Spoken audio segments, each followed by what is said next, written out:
నష్టపోయిన లంక గ్రామాల ప్రజలను రైతులను ప్రభుత్వం ఆదుకుంటుందని మంత్రి కొల్లు రవీంద్ర భరోసా ఇచ్చారు. కృష్ణా జిల్లా తోట్లవల్లూరులో పునరావాస కేంద్రాలను ఎమ్మెల్యే వర్లకుమార్ రాజా, జనసేన ఇన్ఛార్జ్ తాడిశెట్టి నరేష్లతో కలిసి మంత్రి సందర్శించి ప్రజలను పరామర్శించారు. పునరావాస కేంద్రాల్లో భోజనం, నీరు, వసతుల ఏర్పాట్లు భేషుగ్గా ఉన్నాయని, ఎవరికీ ఇబ్బంది కలగకుండా ఉందని మంత్రి అన్నారు. నీట మునిగిన పంటలు గుర్తించి రైతులకు పరిహారం త్వరితగతిన అందిస్తామని హామీ ఇచ్చారు. అలాగే పునరావాస కేంద్రాల్లో ఉన్న ప్రజలకు మంత్రి కొల్లు రవీంద్ర దుప్పట్లు పంపిణీ చేస్తారు. వచ్చిన వరద కానీ బుడమేరు నుంచి వరద వల్ల కానీ ఎన్టీఆర్ కృష్ణా జిల్లాలో చాలా పెద్ద ఎత్తున నష్టపోయినాయి.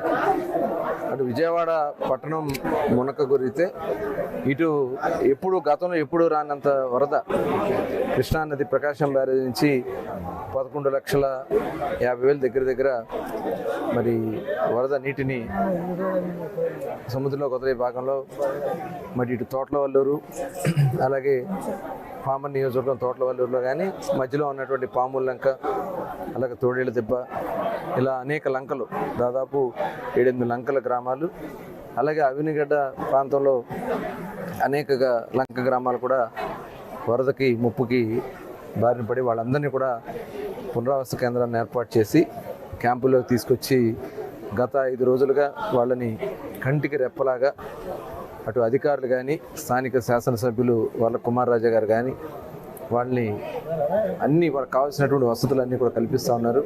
కృష్ణానది